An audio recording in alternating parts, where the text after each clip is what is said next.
Assalamualaikum warahmatullahi wabarakatuh. Bismillahirrahmanirrahim. Selamat berjumpa kembali anak-anakku kelas 8 siswa-siswi SMP Negeri 4 Kragan di video pertama dengan materi gerak.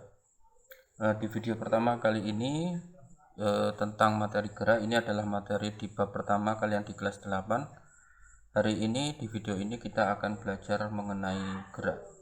Yang pertama adalah konsep gerak. Apa sebenarnya gerak? Bagaimana suatu benda dikatakan bergerak?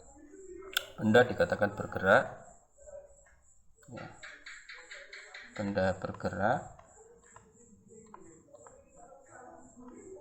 Oke, saya hapus dulu.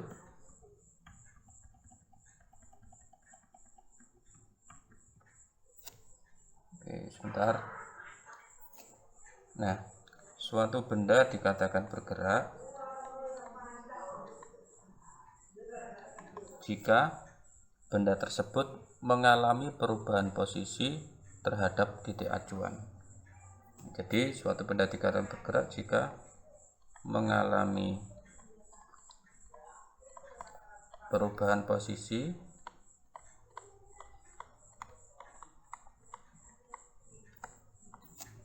terhadap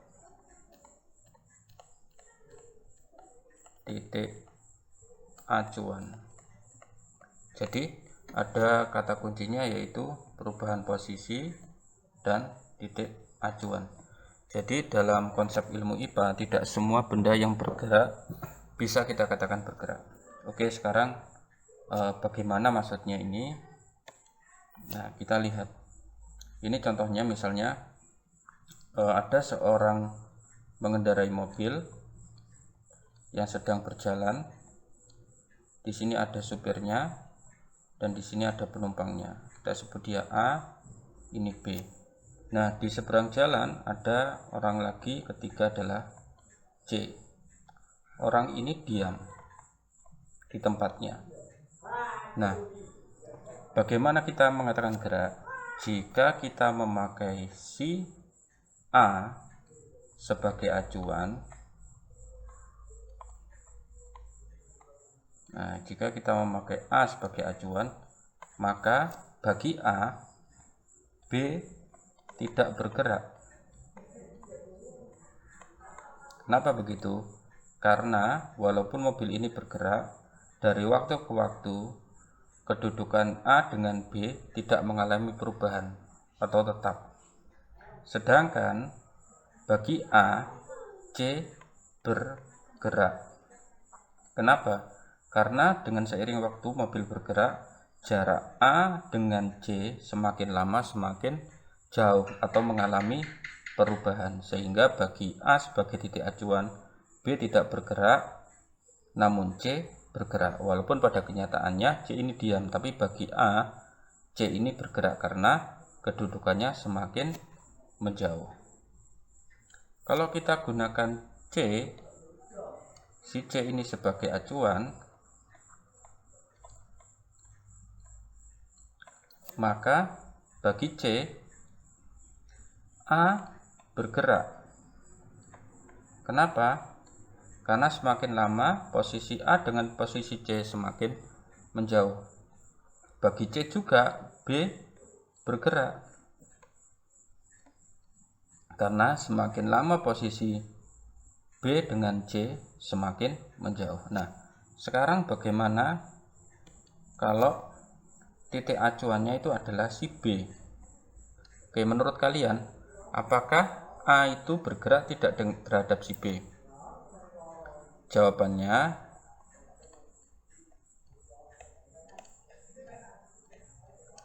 kalau B sebagai acuan, maka A tidak bergerak. Nah, kenapa?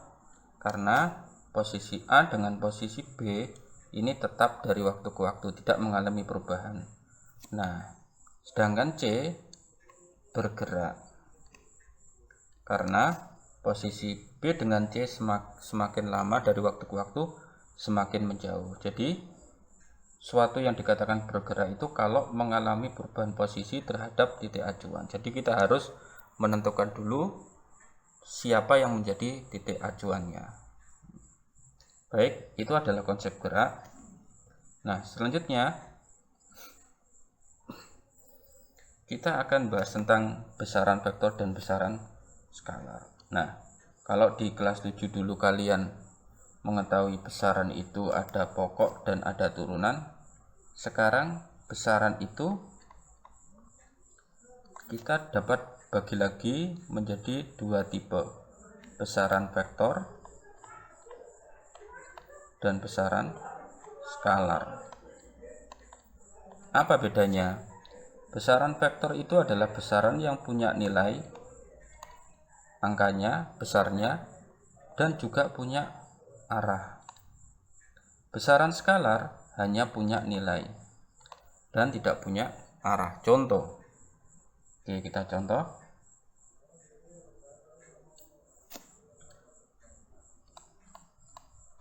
Kita ke skalar dulu. Contoh besaran skalar adalah massa. Misalnya massa mangga 2 gram. Nah, massa ini hanya punya 2 sebagai nilai, tetapi tidak mempunyai arah, sehingga massa ini kita katakan sebagai besaran skalar. Contoh lagi selain massa adalah luas. Misalnya luas sawah adalah 100 meter persegi. Nah, luas ini hanya punya nilai sebesar 100 tetapi tidak punya arah, maka besaran massa, besaran luas ini bisa kita kategorikan sebagai besaran skalar.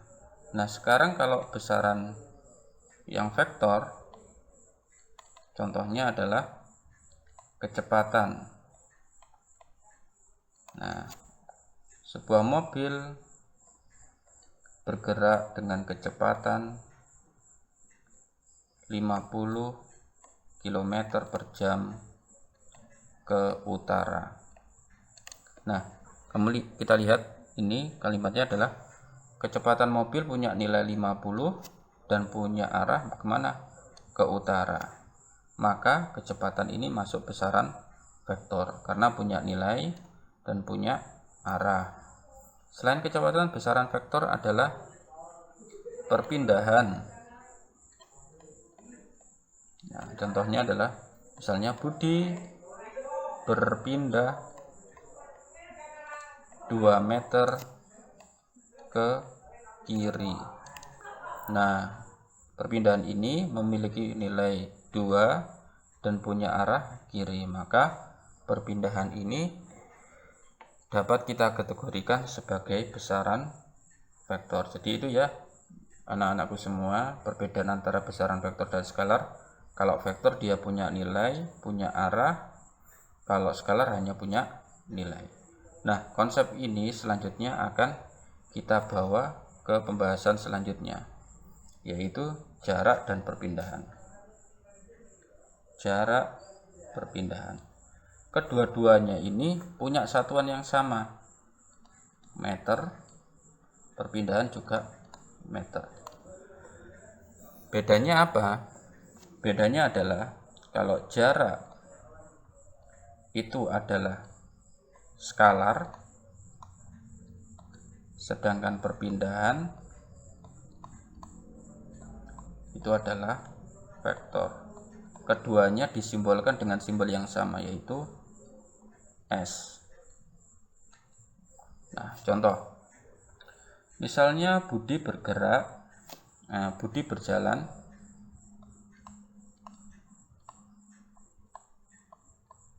dari A ke D dengan rute seperti ini.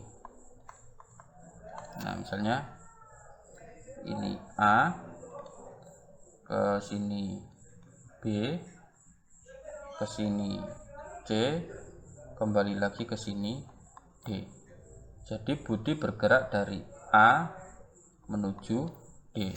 Kita misalkan AB itu 10 meter, BC 20 meter, CD 10 meter.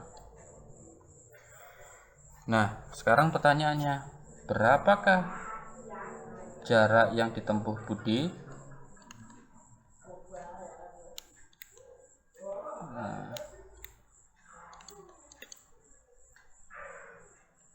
Nah, jarak itu yang mana? Apakah ini dari AB ditambah BC ditambah CD atau langsung ke A langsung ke D? Nah, jarak itu adalah lintasan total. Nah, sehingga jaraknya Budi itu adalah dari AB ditambah BC ditambah CD. AB 10, BC 20, CD 10. Sehingga jarak yang ditempuh Budi adalah 40 meter. Sekarang kalau ditanya berapa perpindahan Budi?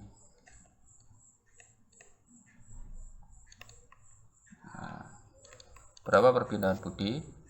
Nah, kalau perpindahan itu adalah kuncinya adalah jarak terdekat. Sehingga kalau kita lihat di sini, perpindahannya adalah langsung dari A menuju D. Berapa perpindahannya dari A langsung ke D? Adalah 10 meter. Dan ingat, karena perpindahan ini adalah vektor, maka dia punya arah, maka harus kita tambah keterangannya. A ke D ini bergerak kemana? Ke arah kanan.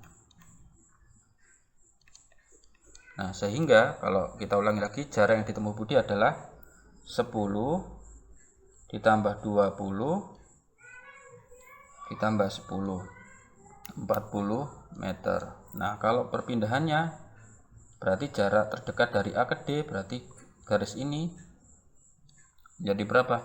10 meter ke kanan. Nah, jadi itu adalah perbedaan antara jarak dan perpindahan. Kalau jarak itu lintasan totalnya semua, kalau perpindahan itu adalah jarak terdekat dan mempunyai arah. Nah, sekarang kita perdalam lagi jarak dan perpindahan ini tentang kelajuan dan kecepatan. Nah, kelajuan dan kecepatan sama-sama mempunyai satuan yang sama, meter per sekon dan meter per sekon juga. Simbolnya juga sama, V. Nah, bedanya kalau kelajuan adalah skalar, maka rumus kelajuan adalah V sama dengan skalar, berarti tadi apa? Jarak atau perpindahan? Jarak. Berarti kalau begitu kelajuan adalah jarak dibagi waktu. Oke, ini adalah kelajuan. Nah, atau kalau kita tuliskan rumusnya, V sama dengan S per T. Nah, sedangkan kalau perpindahan adalah vektor. Nah, berarti punya nilai dan punya arah. Berarti V perpindahan, bukan perpindahan maksud saya, kecepatan adalah vektor, punya nilai dan arah, sehingga V-nya kecepatan itu bukan pakai jarak tapi pakai perpindahan dibagi waktu. Atau kalau dituliskan rumusnya, V sama dengan S per T juga, tapi S nya di sini adalah S perpindahan. Oke, saya kembali. Oke, sekarang kita pakai contoh yang sama tadi, Budi dari A ke B ke C ke D. Nah, contoh yang sama Budi. Nah, ini tadi 10 meter, ini 20 meter, ini 10 meter. Sekarang andai kata dari A ke B ditempuh dalam waktu 5 sekon. Dari B ke C ditempuh dalam waktu 10 sekon. Dari C ke D ditempuh dalam waktu 5 sekon. Sekarang pertanyaannya, yang pertama, berapa kelajuan Budi? Nah, kelajuan Budi V sama dengan S per T, di mana S-nya ini adalah jarak. Nah, jarak tadi apa? Adalah lintasan total. Ya, sehingga V-nya adalah jaraknya adalah 10 ditambah 5 ditambah 10 ditambah 5. Waktu totalnya adalah saya ulangi lagi. Ada kesalahan sedikit, maaf. V jarak total, jarak berapa? 10 20 10 10 20 10 dibagi waktu total 5 10 5.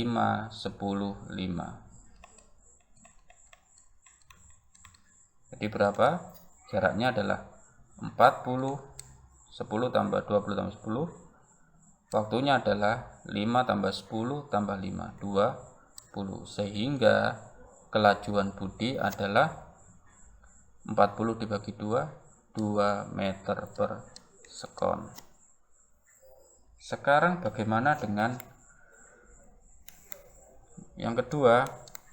Berapa kecepatan Budi? Nah, kecepatan pakai apa? Perpindahan dibagi waktu, di mana S-nya adalah perpindahan. Oke. Berapa perpindahannya? Berarti jarak terdekat dari A menuju D. Ini berapa? 10 meter. Berarti 10 per waktu totalnya sama 5 10 5. 5 10 5 sama dengan 10 per 20. Kita coret 1 per 2, 0,5 meter per sekon. Sudah selesai? Belum. Perlu diingat bahwa kecepatan ini adalah vektor, sehingga dia juga punya arah. Arahnya kemana? Arahnya adalah sama dengan arah perpindahan. Jadi 0,5 meter ke kanan. Nah, jadi ingat-ingat anakku semua. Nah, kata kuncinya adalah, nah, saya tuliskan di sini.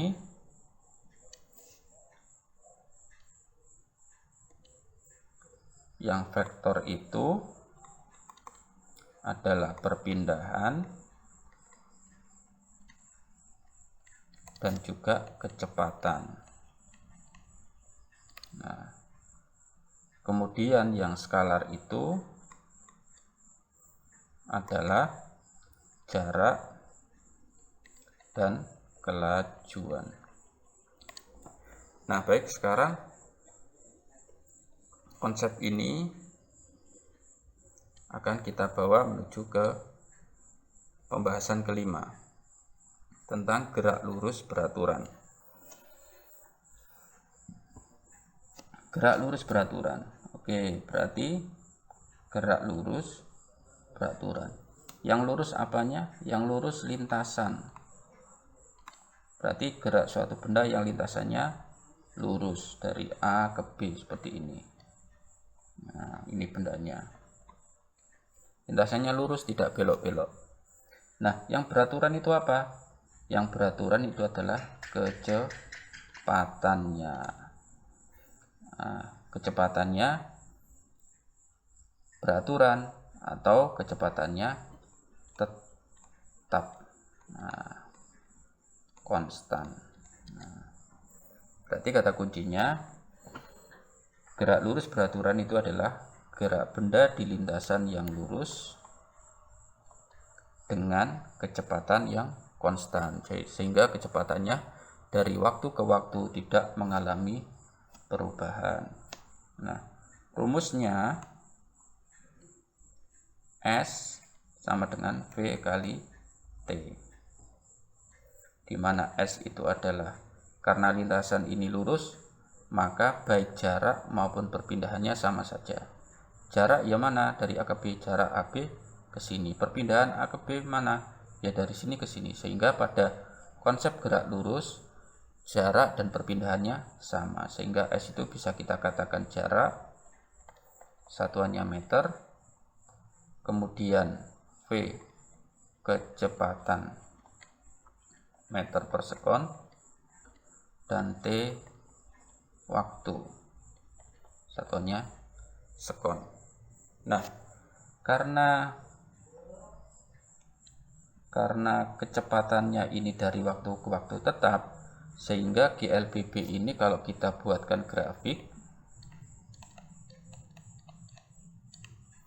antara jarak dan waktu, maka grafiknya akan seperti ini. Ya, yang ke atas ini adalah grafik GLBB antara kecepatan dan waktu, yang bawah T, maka grafiknya akan berbentuk lurus. Kenapa? Karena kecepatannya nilainya tetap dari waktu ke waktu, tidak naik dan tidak turun, tapi tetap, sehingga gambar grafiknya adalah garis lurus. Nah, itu sekarang kita coba. Nah, di sini ada sebuah soal. Sebuah bus bergerak dengan kecepatan 80 meter per sekon, kilometer per jam. Setelah menempuh perjalanan selama 2,5 jam, berapakah jarak yang telah ditempuh? Oke, cara mengerjakannya adalah apa yang kita ketahui. Yang pertama adalah V-nya 80 km per jam. Nah, ini harus kita ubah dulu menjadi meter per sekon. Atau kalau tidak diubah juga tidak apa-apa, karena di sini kecepatannya kilometer per jam, jaraknya juga waktunya juga jam, sehingga nanti jaraknya akan kita dapatkan dalam satuan kilometer. Tapi kalau di sini misalnya meter per sekon, di sini jam, maka harus disamakan dulu. Kalau ini meter, ini sekon, ini harus jadi sekon. Karena ini sudah sama, di sini jam, maka nanti akan mendapatkan jarak dalam satuan kilometer. Oke, kecepatannya 80 km per jam, waktunya 2,5 jam. Yang ditanyakan adalah jaraknya berapa yang ditempuh. Kita jawab dengan persamaan yang ada di atas. S sama dengan V kali T sama dengan V-nya 80, T-nya adalah 2,5, sehingga hasilnya adalah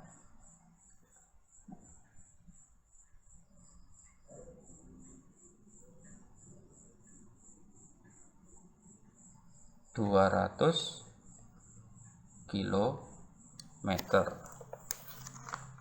Itu anak-anak semua, hasilnya adalah 200 km.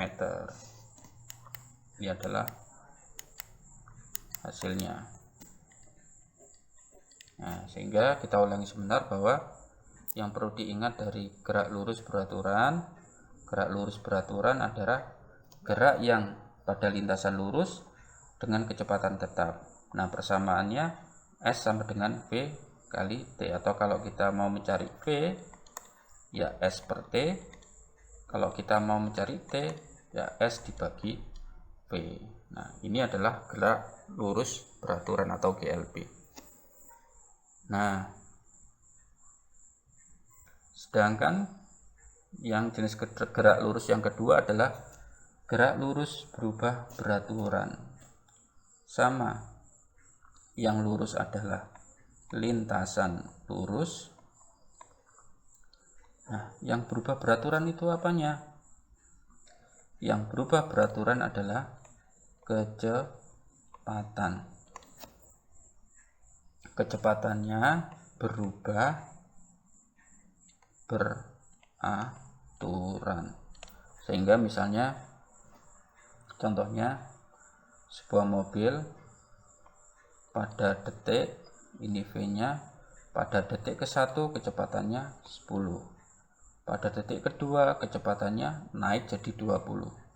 Pada detik ketiga kecepatannya naik 30. Nah, semakin lama kecepatannya semakin besar.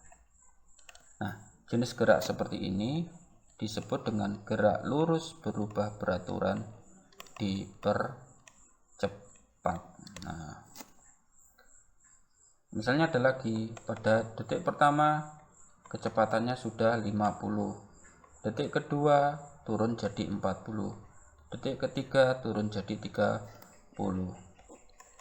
V-nya semakin kecil, maka gerak seperti ini disebut dengan GLBB, diperlambat. Nah, sekarang kita ke persamaannya. Karena pada GLBB itu ada perubahan kecepatan. Nah, perubahan kecepatan ini kita definisikan sebagai percepatan atau simbolnya A. Karena kecepatan ini vektor, maka percepatan juga vektor. Nah, apa saja persamaan dalam GLBB? Yang pertama, mencari percepatan adalah kecepatan akhir dikurangi kecepatan awal dibagi waktu.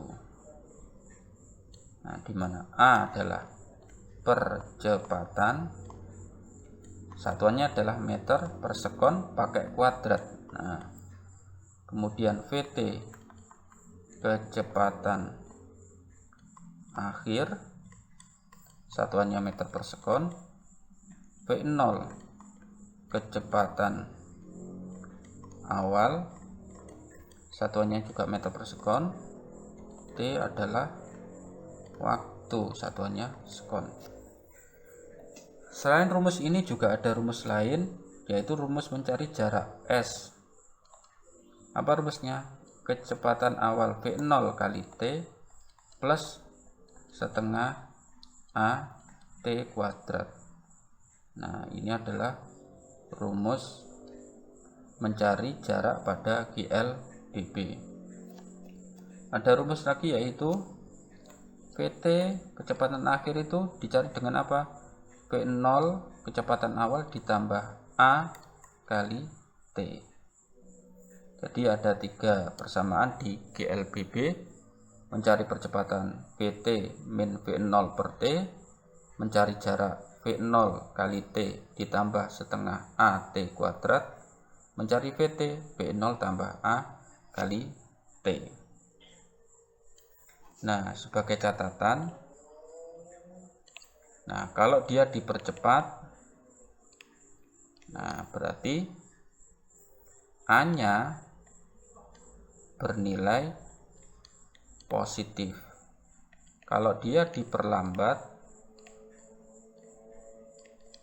A-nya bernilai negatif. Jadi kalau misalnya contoh soalnya diperlambat, maka rumusnya bisa menjadi V0 kali T min setengah A T kuadrat. Kalau diperlambat, A-nya langsung diganti min. Ini juga sama, kalau diperlambat menjadi VT sama dengan V0 min A kali T. Nah, jadi itu.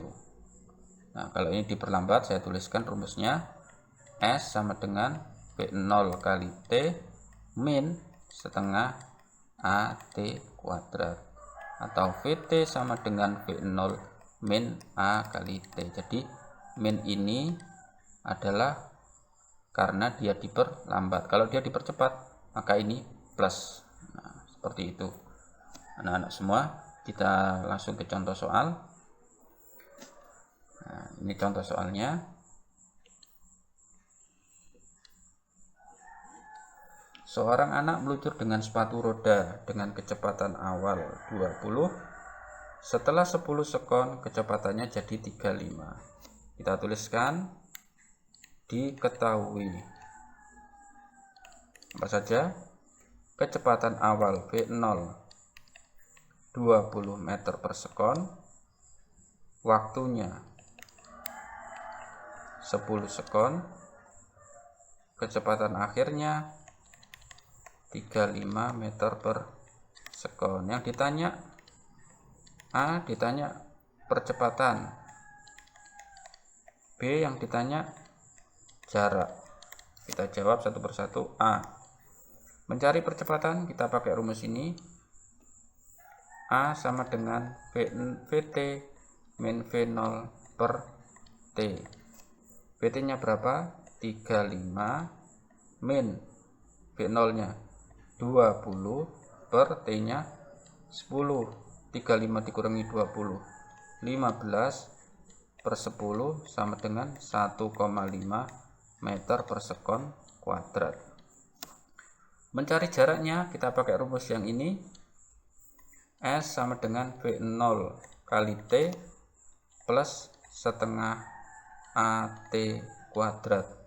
V0 nya berapa? 20 kali T nya 10 ditambah setengah A nya kita pakai ini 1,5, T nya 10 kuadrat sama dengan 20 kali 10 200 plus setengah 1,5 kali 10 kuadrat. 10 kuadrat 100 kali 1,5 150. 200 tambah setengah kali 150 75 sama dengan 275 meter. Baik, itu saja anak-anakku semua yang bisa saya sampaikan di video pertama tentang gerak. Jadi kita telah mempelajari bahwa gerak itu kalau ada perubahan posisi terhadap titik acuan. Jadi kita harus menentukan titik acuan dulu untuk menentukan suatu benda bergerak atau tidak. Yang kedua tadi ada besaran vektor dan skalar. Vektor itu kalau punya nilai dan punya arah, skalar hanya punya nilai. Kemudian ada jarak dan perpindahan. Jarak itu adalah jumlah lintasan total. Perpindahan itu adalah jarak terdekat. Kemudian ada kelajuan dan kecepatan. Kelajuan itu skalar, jadi pakai jarak. Kalau kecepatan itu adalah vektor, pakai perpindahan. Nah, yang terakhir ada gerak lurus dibagi menjadi dua. Gerak lurus beraturan karena kecepatannya tetap atau konstan. Dan yang kedua adalah gerak lurus berubah beraturan. Berubah beraturan karena kecepatannya berubah beraturan. Perubahan kecepatan itu kita sebut dengan percepatan. Terima kasih anak-anakku, tetap jaga kesehatan. Semoga Allah selalu melindungi kita. Terima kasih. Assalamualaikum warahmatullahi wabarakatuh.